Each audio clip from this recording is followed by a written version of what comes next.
A comienzos de este mes de octubre, una investigación iniciada por el Consorcio Internacional de Periodistas de Investigación reveló los Pandora Papers, donde millones de documentos filtrados descubrieron secretos financieros de 35 líderes mundiales en funciones y anteriores, más de 330 políticos y funcionarios públicos en 91 países y territorios, entre otros.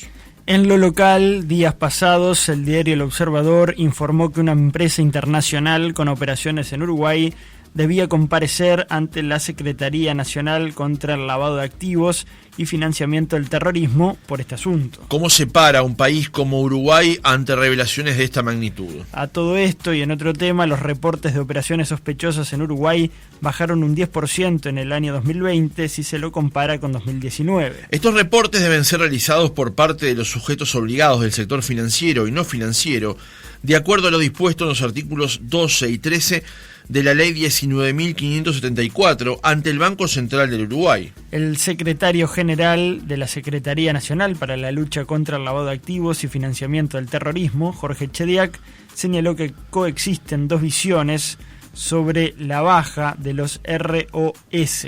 Al participar del Compliance Day, que organiza el estudio Brum Costa, señaló que para la UIAF del Banco Central predomina una idea negativa sobre la baja de los reportes de operaciones sospechosas. En la CENACLAF hay más interrogantes que certezas sobre esa interpretación. Vamos a profundizar sobre estos temas en nuestra entrevista central con Jorge Chediak, secretario general de la Secretaría Nacional para la Lucha contra el Lavado de Activos y el Financiamiento del Terrorismo. Doctor Chediak, ¿cómo le va? Buenos días. Buenos días, me va muy bien, gracias. Un gusto estar con ustedes como siempre. Muchas gracias por acompañarnos. Antes de pasar a los temas que presentábamos someramente en la introducción del reportaje, doctor Chediak, ¿qué es la CENACLAF y cuáles son las tareas que tiene que realizar? Bien, la Secretaría Nacional funge un rol de supervisión del sector no financiero.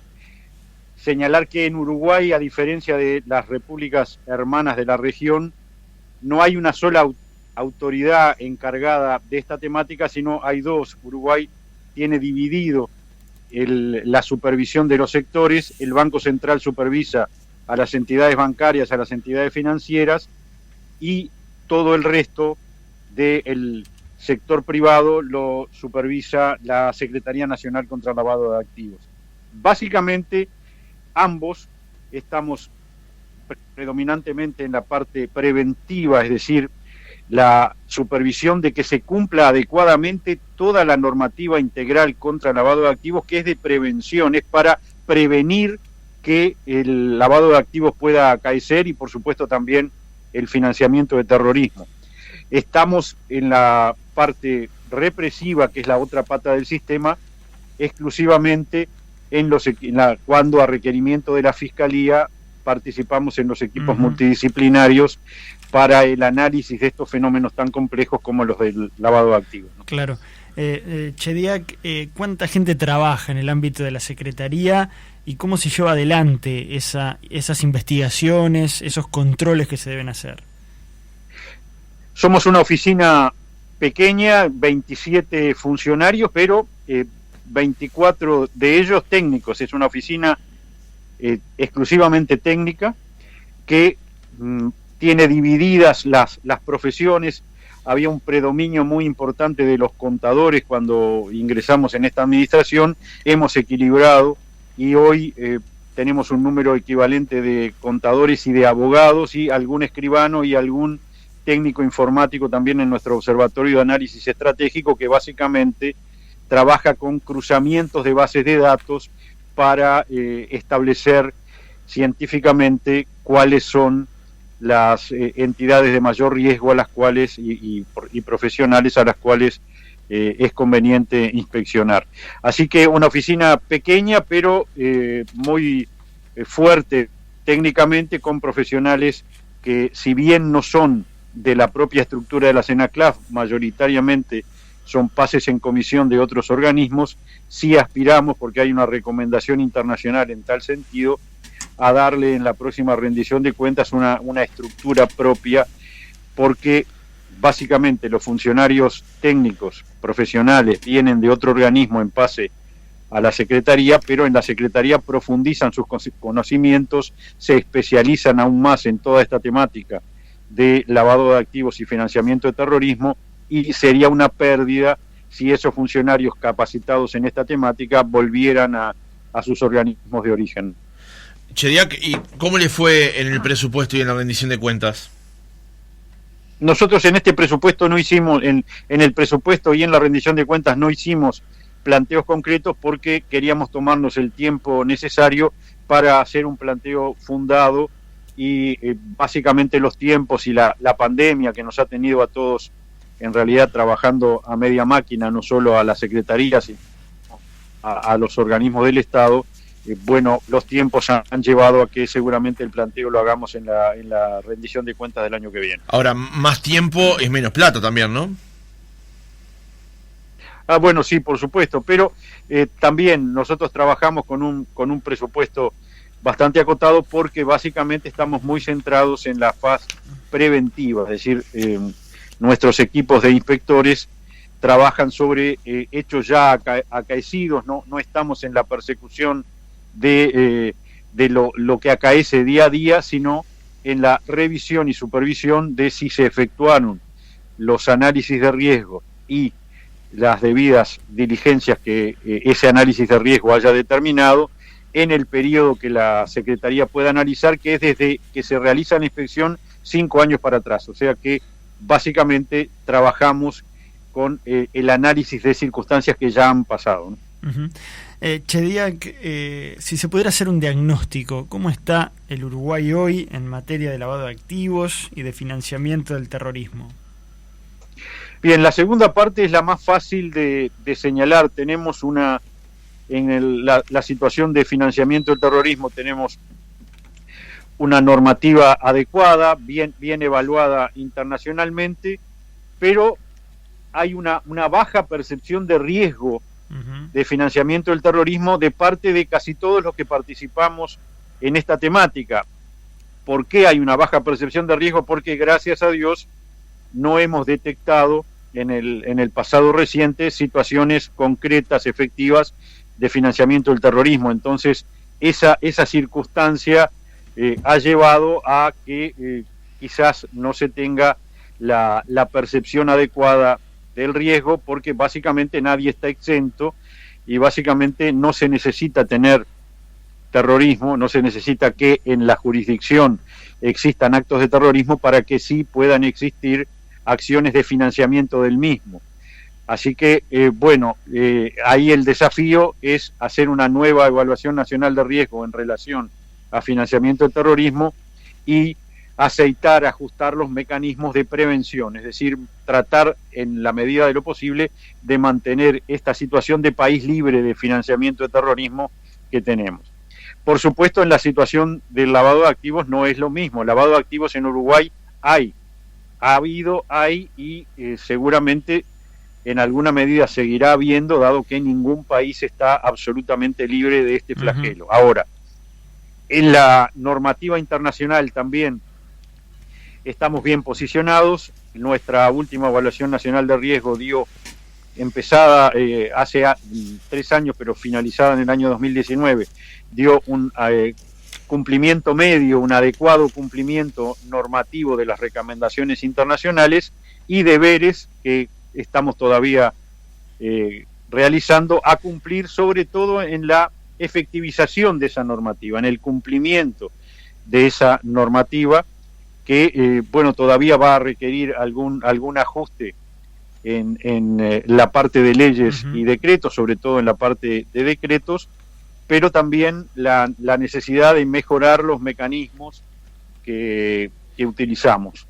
Ahí todavía tenemos algunas ideas que estamos manejando, incluso vinculadas a que la propia Secretaría Nacional contra el Lavado de Activos tenga un rol un poco más importante en la parte represiva. Es decir, usted sabe que hemos tenido alguna diferencia de opinión entre el Ministerio del Interior y la Fiscalía sobre cómo solucionar o cómo paliar esta situación en la cual, si bien los delitos precedentes relevantes de lavado de activos son miles, las formalizaciones y condenas en cada periodo vinculadas a lavado de activos o por delitos de lavado de activos son bajas. Tuvimos en el 2019 una cincuentena de casos y aumentó un 50% a 70 y pico en el año 2020. Sin embargo, en el relacionado total entre esos miles de delitos precedentes y las formalizaciones e imputaciones concretas por lavado de activos, el número de formalizaciones e imputaciones es bajo. ¿Y esto a qué responde? Allí hubo, vio que tratamos de solucionar, hubo un planteo del Ministerio del Interior que la Secretaría acompañó en el sentido de centralizar en la Fiscalía Nacional de Estupefacientes estas investigaciones que básicamente la Fiscalía General de la Nación no acompañó. Básicamente hay que reconocer que son investigaciones muy difíciles, por eso la aspiración era centralizarla en una fiscalía especializada, porque un fiscal solo no puede acometer estas investigaciones, requieren equipos multidisciplinarios como los que la CENACLAF tiene, porque rastrear el origen del dinero hasta su presunto origen ilícito es extremadamente difícil, claro, dado que en general, dejando de lado el microlavado, cuando el lavado tiene entidad, detrás de esa situación de lavado hay organizaciones y hay profesionales, abogados, contadores, escribanos que asesoran a esas organizaciones, por lo cual las distintas capas para ir ocultando el origen ilícito del dinero están muy bien armadas, y el rastreo inverso, el hacer la pesquisa hacia atrás, hacia ese origen delictivo de los fondos inicial, es muy difícil, y es muy difícil de concretar, y creo que básicamente gran parte de la explicación de por qué los números son acotados va por allí. La aspiración o lo que estamos manejando es que la Secretaría pueda participar más con sus técnicos ayudando en estas investigaciones. Doctor Chediak, días pasados el diario El Observador informaba que la filial de una empresa señalada en los Pandora Papers, uruguaya, deberá presentarse en la Secretaría Antilavado en un plazo determinado. Los representantes de esa filial, de esa empresa, Alemán, Cordero, Galindo y Lee, una de las empresas más perjudicadas, dice la crónica, por la investigación internacional, deberán comparecer a mediados de la próxima semana ante la CENACLAF, según informó el encargado de fiscalización de ese organismo, Gustavo Misa. Dice que a partir del proceso fiscalizatorio que comenzó sobre la empresa, la CENACLAF intentará relevar cuál es la actividad que realiza la empresa en Uruguay, y analizará si es alcanzado por la normativa. ¿Cuál es el papel que juega la CENACLAF en una revelación como esta de los Pandora Papers, y si ya se ha hecho la intervención, se ha recibido a esta empresa mencionada? Sí, la respuesta a su interrogante final es sí. La empresa compareció, por supuesto comparecieron los representantes legales y comparecieron los abogados, asesores legales de la empresa también, abogados especializados, que básicamente expusieron sus argumentos y plantearon objeciones a su propia condición de sujetos obligados. La complejidad del mecanismo de contralor que señalábamos lleva a que no solo haya dos organismos supervisores, lo cual ha determinado, por ejemplo, que de dos empresas mencionadas en los Pandora Papers, una es supervisada por el Banco Central y la otra en principio por nosotros, o sea que ya ahí se dividen las aguas. Claro. Y además, no todas las empresas que prestan determinado tipo de servicio en zona franca son sujetos obligados, depende de las actividades concretas que realicen. Y bueno, en la determinación de si efectivamente estamos o no ante un sujeto obligado, y por supuesto de ser sujeto obligado o colaborador, como nos gusta decir, seguiremos adelante con la inspección y la evaluación de cómo se realizaron en el periodo que le relacionaba de 5 años las debidas diligencias en las operaciones riesgosas. Bueno, todavía estamos en la etapa de acertamiento de si estamos o no ante un sujeto obligado que podamos, por ende, inspeccionar y supervisar. Bien, ¿y cuánto tiempo puede derivar o llevar este proceso, doctor? Esperemos que no demasiado largo. Sí señalar que está iniciado, la empresa inmediatamente se presentó y bueno, estamos en el intercambio de información para poder determinar si podemos seguir o no adelante con la inspección. Y en el caso de que sea efectivamente un sujeto que debería responder ante la CENACLAF, esto siempre siendo muy reduccionista con el lenguaje, ¿qué se abriría o qué etapas se abrirían a partir de ahí?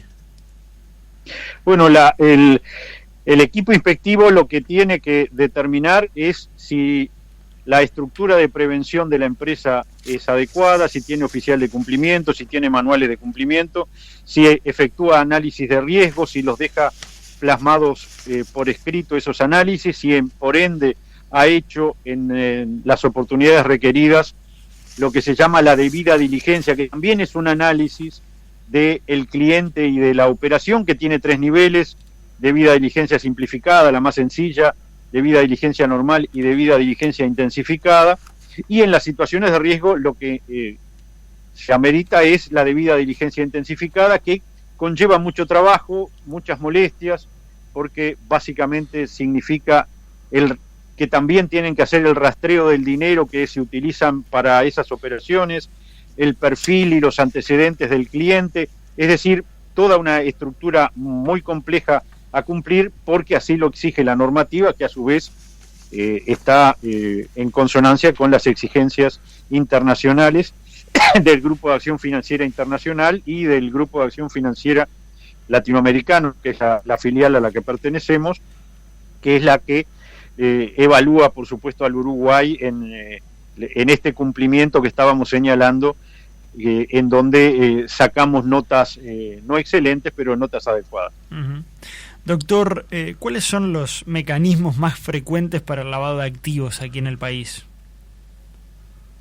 Los mecanismos son básicamente parecidos a los que se utilizan en la región y en el mundo. Quien tiene ingresos que muchas veces son ingentes, ¿no? Que estamos hablando de cantidades a veces exorbitantes de dinero provenientes de actividades delictivas, para poder incorporar a la actividad económica normal de cualquier país, hacer algo, utilizar, adquirir cosas, iniciar negocios o continuar negocios con ese dinero, tiene que ocultar el origen ilícito. Y básicamente los mecanismos para ir agregándole, como en una cebolla, apariencia de licitud a ese dinero, pasan por tener o instaurar actividades comerciales o actividades industriales que puedan justificar un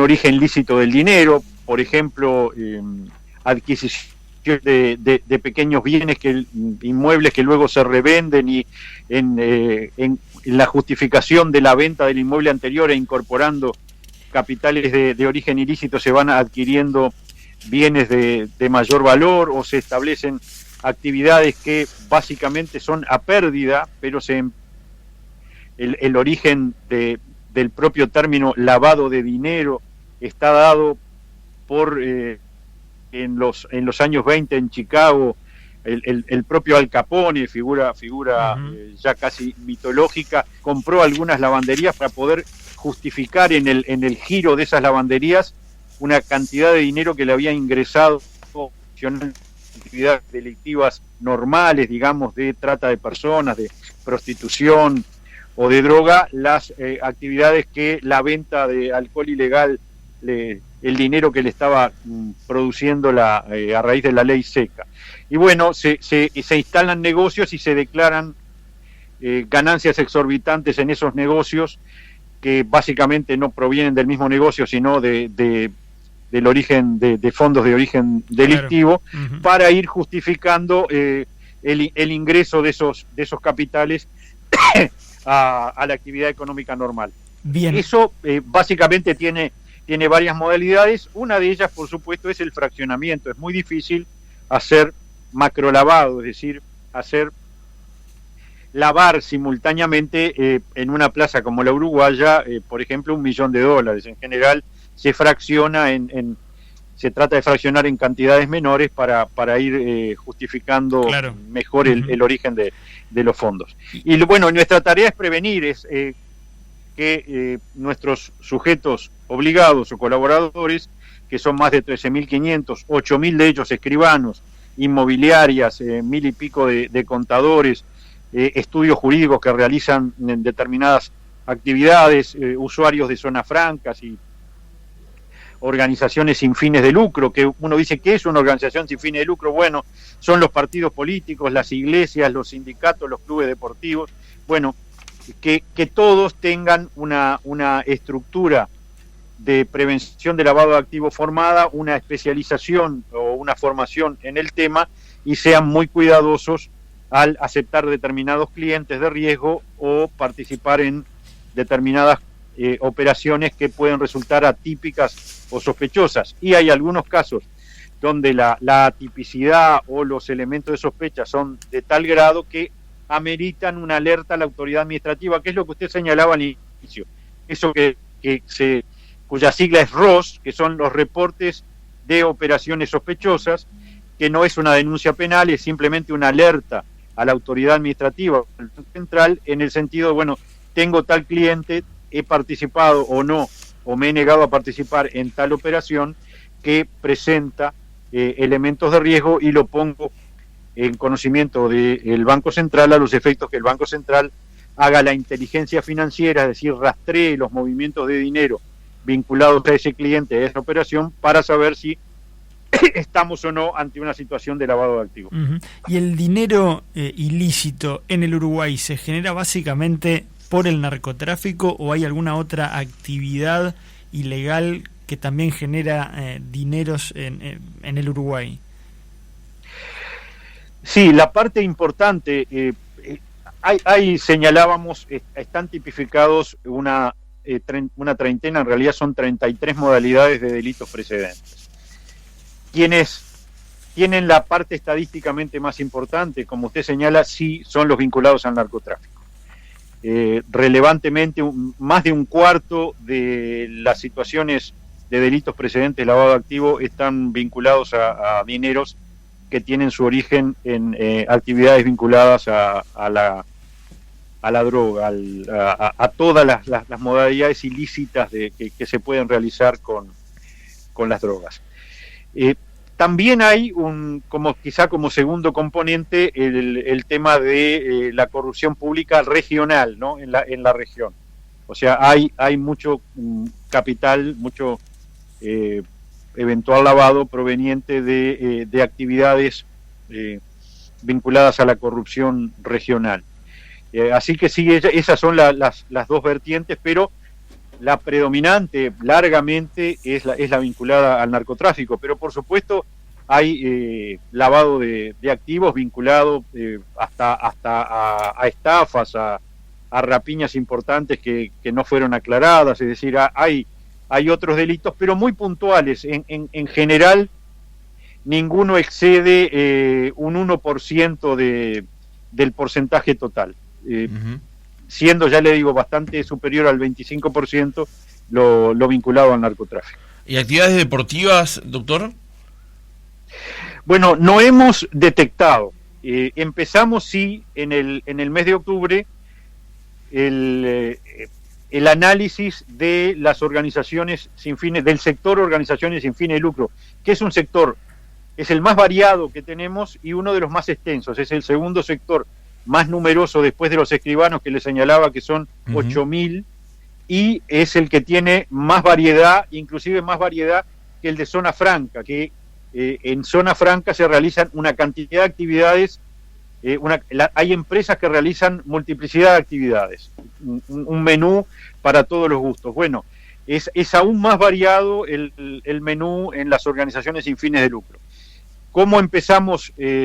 Zonas francas lo inspeccionamos en base al nuevo criterio de tener científicamente una lista confeccionada por nuestro Observatorio de Análisis Estratégico de las organizaciones que presentan más perfiles de riesgo no de lavar activos, sino de ser utilizadas para lavado de activos, no estamos acusando a nadie.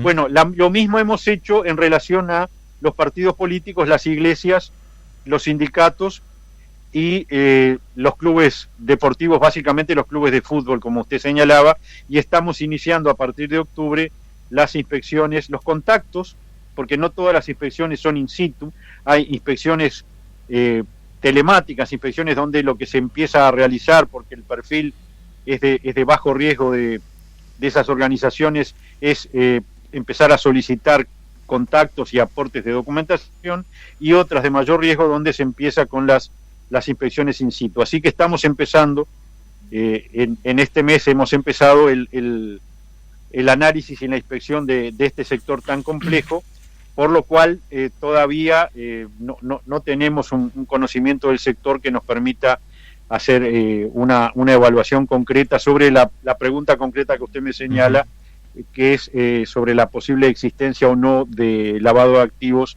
en las actividades deportivas. Doctor, le iba a hacer una consulta con respecto a los ROS, pero el tema en general lo vamos a tratar en un minuto nada más. Hay una crónica del País y otra de la Diaria de esta semana que hablan sobre un punto en particular del tema de las obras de arte y las Ferraris. Cito una parte de la crónica del País. Si bien la CENACLAF sobreestimó el riesgo de posibles casos de lavado de dinero en algunos sectores de actividad económica, el titular del organismo, usted, afirmó que también pasó lo contrario en el caso de los autos de alta gama. Sobre los vehículos de alta gama, rubro que incluye además aeronaves y embarcaciones, Chediak dijo que se los consideró de bajo riesgo, pero que deberá ser incluido y supervisado en los controles. No todos los delincuentes que se dedican al lavado de activos y tienen dinero fácil terminan comprando obras de arte, pero sí terminan comprando Ferraris, Maseratis y Porsches. Entonces, la pregunta es, doctor, hasta ahora, si yo compro un Pollock, probablemente el vendedor deba realizar un arroz. Ahora, si yo compro un auto de estos mencionados o parecido, ¿puede no pasar? Exacto, sí. Recordemos que para quebrar una lanza por quienes participaron y lo hicieron con brillantez y con mucha dedicación en la última evaluación nacional de riesgo. Las evaluaciones nacionales de riesgo son prospectivas, lo que uno hace es un análisis de lo que puede pasar. Y en la proyección se entendió que tenía determinados perfiles de riesgo el sector de adquisición y venta de obras de arte, que la realidad ha demostrado, o al menos la realidad no ha avalado que fuera de riesgo, porque básicamente ese sector no ha tenido durante años reportes de operaciones sospechosas. Y se entendió que el riesgo era seguramente menor en el caso de los automóviles de alta gama y las embarcaciones y las aeronaves, razón por la cual no integra el universo de sujetos obligados de la Secretaría Nacional. Sin embargo, en la región sí es un sector que presenta riesgos, y además por el perfil internacional de quienes se dedican al lavado de activos y por ende tienen ingresos muy importantes, ingresos dulces, como se señala, es que tienen una tendencia muy acentuada a adquirir propiedades suntuarias móviles, en este caso automóviles de lujo que el común de los mortales no podemos adquirir, claro, aeronaves y embarcaciones. Así que allí en lo que es la sintonía fina de la próxima evaluación nacional de riesgo que estamos iniciando también en este año, es pensar si se debe mantener o no el sector de comercialización de obras de arte como sector de riesgo, y sin duda en nuestra opinión, y creo que eso es bastante unánime, hay que incorporar toda la operativa vinculada a los automóviles de alta gama, que no son muchos. Además, en el caso exclusivo de los automóviles en el Uruguay estamos hablando de primeras ventas, 500 primeras ventas por año. Tampoco es un sector tan difícil de controlar, ¿no? Claro. Doctor, vinculada a la discusión que se ha dado sobre la inclusión financiera y los montos en efectivo que la gente puede manejar para la compra de un inmueble, por ejemplo, ¿cuál es su opinión? Es decir, ¿los cambios que se han dado son saludables para el sistema? ¿Complican la investigación en su área? ¿Qué nos puede decir al respecto? Nosotros no hemos percibido que haya habido, para empezar, un impacto. Nosotros decimos, bueno, cuando se habla de el impacto de la LUC, bueno, en el caso de la inclusión financiera o de la bancarización obligatoria, la posibilidad o no de utilización de dinero en efectivo y de los controles que realiza la la Secretaría Nacional en relación, bueno, y el Banco Central en relación al lavado de activos, no ha habido una situación de impacto, porque lo decíamos antes y lo seguimos diciendo, lo que hubo es un ajuste menor de la normativa. Toda la estructura de controles que tiene tanto el Banco Central para las entidades financieras como nosotros para el sector no financiero se mantuvo. Lo que se estableció en el caso de la Ley Integral de Lavado de Activos por la Ley de Urgente Consideración fue una simple presunción de nivel bajo de riesgo cuando el medio de pago se efectiviza a través del sistema bancario. ¿Por qué? Porque ya el sistema bancario tiene que hacer todos sus controles de prevención de lavado de activos cuando ingresa a cada institución el dinero. El primer control en todo movimiento de dinero que ingresa a la jurisdicción uruguaya, en general está dado por el sistema financiero. Ahora, cuando ahora se permite la utilización de dinero en efectivo, hasta creo que ahora en dólares estamos en algo así como $110.000 porque está en UI. Sí. Bueno, esa utilización de dinero en efectivo a contrario sensu es un indicador de alto riesgo, es decir, quien utiliza dinero en efectivo debe ser sometido en cantidad importante, debe ser sometido a la debida diligencia más intensificada que hay, que es la que señalábamos, le exige a todos quienes participan en la actividad negocial, el banco, el escribano, la inmobiliaria y quien sea, el hacer la debida diligencia intensificada que requiere preguntar el origen del dinero, solicitar que se acredite efectivamente y adecuadamente ese origen del dinero con documentación, y también, tratándose de personas jurídicas, el beneficiario final, es decir, bueno, adquiere una empresa que es una persona jurídica, pero dentro de esa persona jurídica, ¿quién es la persona física que controla más del 15% del capital accionario? Uh-huh. Así que, reitero, los controles todos están, hay por un lado una presunción simple de bajo riesgo cuando se hacen a través del sistema bancario los movimientos del dinero, y una presunción de alto riesgo que eleva los requisitos a analizar por nuestros sujetos obligados cuando se utiliza dinero en efectivo. Nosotros no hemos visto que esa variación leve de las reglas de juego haya tenido un impacto ni en la actividad ni en la eficacia de nuestros controles. Doctor Chediak, ya acercándonos al cierre del reportaje, se lo preguntaba recién con respecto al tema de los ROS, los reportes de operaciones sospechosas. Hay una crónica de La Diaria de hace unos días donde sostiene usted que hay dos visiones, coexisten dos visiones sobre la tendencia a la baja de los reportes de operaciones sospechosas. Como decíamos en la introducción del reportaje, en 2020, de acuerdo a la Unidad de Información y Análisis Financieros del Banco Central, que analiza los reportes y luego decide si deriva o no el caso a la justicia, hubo 10% menos de reportes que en 2019, una gran disminución o con una gran disminución, según el informe conocido en marzo, de los actores no financieros, que bajaron un 54% el nivel de alerta. Los reportes de operaciones sospechosas deben ser realizados por parte de los sujetos obligados del sector financiero y no financiero, de acuerdo a lo dispuesto en el artículo 12 y 13 de la ley 19.574. Lo repasaría para la audiencia, pero nos estamos quedando sin tiempo y no tiene sentido, pero es, entre otras cosas, inmobiliarias, promotores inmobiliarios, empresas constructoras, demás. Usted lo que plantea allí es que existen dos visiones. Para resumirlo de forma rápida para ir a su respuesta, doctor, usted lo que plantea el Banco Central es que le preocupa la caída en el reporte de operaciones sospechosas, pero para usted no es ese el tema de preocupación o no preocupación, sino que eso le genera más respuestas que sospechas. ¿Dónde está la raíz del problema entonces, doctor?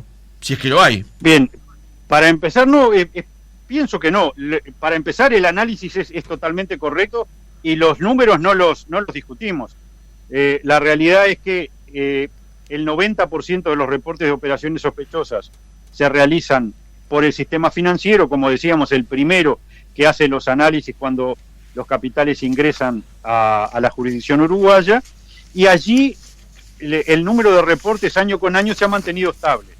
En el caso del sector no financiero, que hace el 10%, que por lo menos hacía el 10% de los reportes de operaciones sospechosas restantes, ha ido bajando, razón por la cual lo que usted señala, en el número total baja un 10%, pero en el sector no financiero baja un 50%. Ajá. Bueno, esa tendencia se viene dando desde el año 2018. Lo que había manejado como hipótesis en el año pasado el Banco Central es que pudiera haber habido un impacto, para usar la palabra, de la ley de urgente consideración en nuestro sector de sujetos colaboradores obligados, y nosotros lo que mandamos, por supuesto, mandatamos a nuestros servicios que analizaran el tema y concluyeron que esa hipótesis de trabajo no se podía validar con nuestros números, porque, sobre todo, para hacerlo corto y claro, el comportamiento del primer semestre en cuanto a reporte de operaciones sospechosas del 2020, cuando la LUC no estaba vigente, es exactamente igual que el comportamiento del segundo semestre del 2020, cuando la LUC sí estaba vigente. Entonces es muy difícil señalar que pueda haber habido algún impacto, dado que todo el año se comportó homogéneamente a la baja. Sobre todo este predicho, nos había alertado Gafil que eso iba a acaecer y pasó en toda la región, haya habido cambio de gobierno o cambio de normativa o no, por sobre todo efecto de la pandemia. Dijeron, bueno, la pandemia va a impactar en la actividad económica y esa baja en la actividad económica en sectores concretos va a determinar una baja de los reportes de operaciones sospechosas. Eso fue lo que pasó. Para este año, como ha pervivido la tendencia en el sector no financiero a la baja, y por supuesto en coordinación con el Banco Central, lo que señalamos es, bueno, vamos a quitarnos cualquier duda, vamos a despejar las dudas, porque como usted señalaba, tenemos más dudas que certezas. Por ende, vamos a hacer inspecciones quirúrgicas, que ya se iniciaron a partir del 1 de octubre, en base a otra lista. También le solicitamos a nuestro Observatorio de Análisis Estratégico los cruzamientos de datos y la confección de una lista de operaciones sospechosas o de mayor riesgo y de clientes de mayor riesgo, de quienes habrían participado siendo escribanos y, en su caso, inmobiliarias en esas operaciones, y hemos iniciado las inspecciones a los efectos de ver si todo se hizo correctamente, para tener un poco más de luz sobre este tema, que básicamente estaría dado por una hipótesis de trabajo, en el sentido que han bajado los reportes de operaciones sospechosas porque bajó la percepción de riesgo de los sujetos obligados del sector no financiero, y por ende hay algunos reportes de operaciones sospechosas que se debieron hacer y no se hicieron. Y la otra que es la que además sostienen los representantes de todos los colectivos de sujetos obligados, que señalan, lo que pasa es que cada vez se aplica mejor la normativa de prevención de lavado de activos y por ende hay en nuestros sectores menor actividad sospechosa. Pero bueno, estamos en la etapa de... Lo que pasa es que ahí entramos en la discusión del huevo y la gallina, doctor, porque o cae por la baja de actividad o cae porque los controles son más eficaces. Exacto, sí. Ahora, para tener mayores elementos, no nos podemos quedar en estas evaluaciones teóricas, y por ende, ahora que ya tenemos la lista de las operaciones más riesgosas del periodo anual pasado, estamos haciendo las inspecciones para saber si se hizo en estas operaciones que nosotros ya definimos que son de riesgo, si se hizo el debido análisis de riesgo y la debida diligencia intensificada que corresponde, y en su caso poder tener más claro si realmente las operaciones reportables se reportaron o no al Banco Central. Para ir cerrando, doctor Chediak, semanas atrás se generó un gran revuelo cuando la Unión Europea sumó a la lista gris de paraísos fiscales al Uruguay. Hubo distintas interpretaciones de esto. Desde algunos sectores políticos se habló de la ley de urgente consideración, algunos técnicos mencionaron el hecho de cambios tributarios que se están dando en el mundo, también por el caso de los Pandora Papers. Pasado ya algunos días, ¿qué reflexión tiene usted sobre el tema? ¿Qué cree fue lo que ocurrió? ¿Y qué está haciendo Uruguay para tratar de salir de esa lista? Bien, nosotros señalamos y sobre todo mis técnicos me actualizaron con toda esta compleja problemática, señalando que, bueno, la lista gris como tal no existe. Lo que existe es un número de países que no están en ninguna lista, que es, digamos, los que cumplen totalmente con los estándares que exige la Unión Europea en materia tributaria.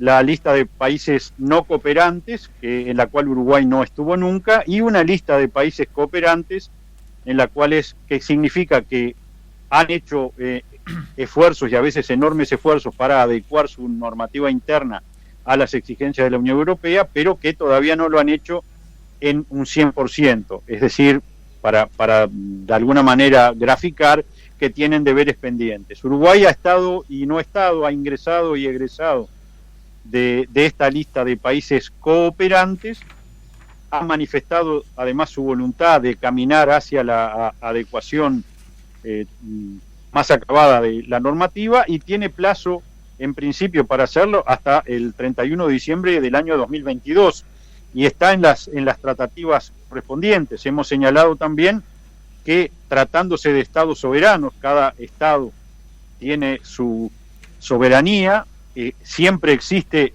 lo que se llama un margen de discreción nacional para la adaptación de la normativa interna, y que además en general se realizan procesos complejos de negociación para contemplar las particularidades de cada país y los intereses de cada país. Uh-huh. Y bueno, y en eso estamos, y señalar simplemente que no estamos en ninguna lista que pueda perjudicar el interés, la imagen internacional del país.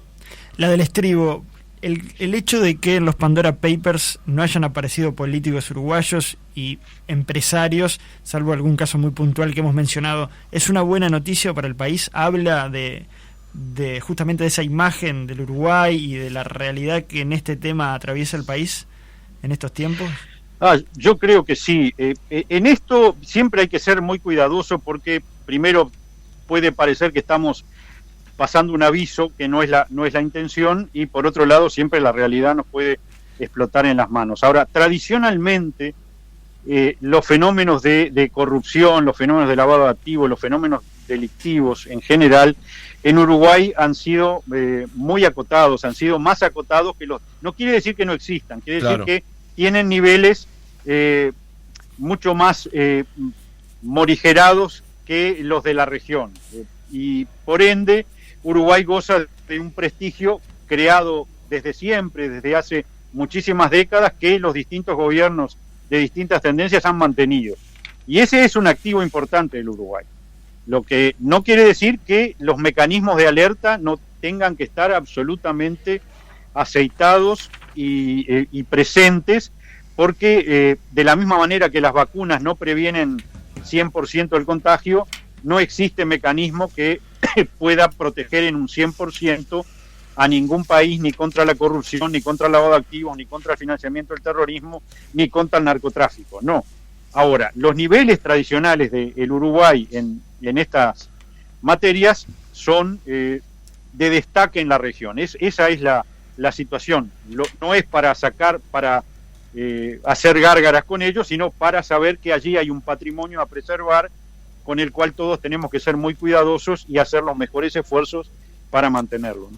Jorge Chediak, secretario general de la Secretaría Nacional para la Lucha contra el Lavado de Activos y el Financiamiento del Terrorismo, gracias por haber estado otra mañana con nosotros.